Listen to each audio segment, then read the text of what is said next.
Sæt i gang! Goddag, kammerater. I dag skal vi lære om division. Vi skal lave slikkepinsmetoden. Så vi starter selvfølgelig med at lave en slikkepind. Det bliver egentlig meget godt. Så laver vi 8-tallet, for det er jo det vi dividerer med. Det smider vi lige herop. Så tager vi selve divisionsstykket og smider herned.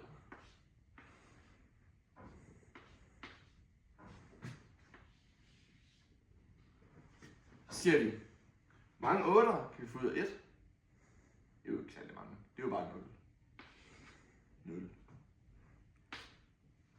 Hvor mange 8'er kan vi få ud af 12? Det er så kun 1. Så smider vi. Så er der 4 til overs. Så smider vi lige dem herned. Så smider vi dem. Sidste 4 hernede. Så har vi 44. Hvor mange kan vi få ud af det? Det er 5. Så siger vi, så er der selvfølgelig 4 til overs der også. Så har vi 48. Hvor mange 8 er det så? Det er 6. Så regnes divisionsstykket lyder på 156.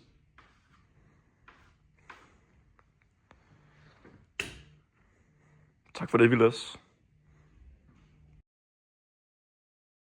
Goddag, tøspiger. I dag skal vi lære gangen. I dagens tilfælde har vi taget 56 gange 73.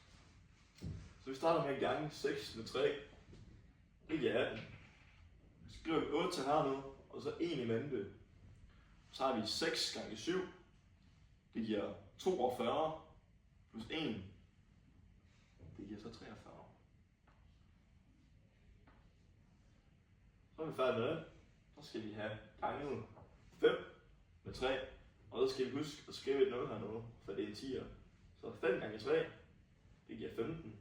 Og så stiller vi den hernede. Vi skriver 5 her, og så 1 i mente. Så tager vi så 5 gange med 7, giver 35 plus 1, det er så 36. Og så skal vi så have plusset det sammen her. 8 plus 0, det giver 8. Det var sat med en gravid 8 til. 5, eller 3 plus 5, det giver også 8. Har vi 4 plus 6, det giver 10. Så skriver vi et 0 her, et her. Og så har vi så 1 plus 3, hvilket giver 4. Og her har vi så svaret på vores skærmstykke. Yes.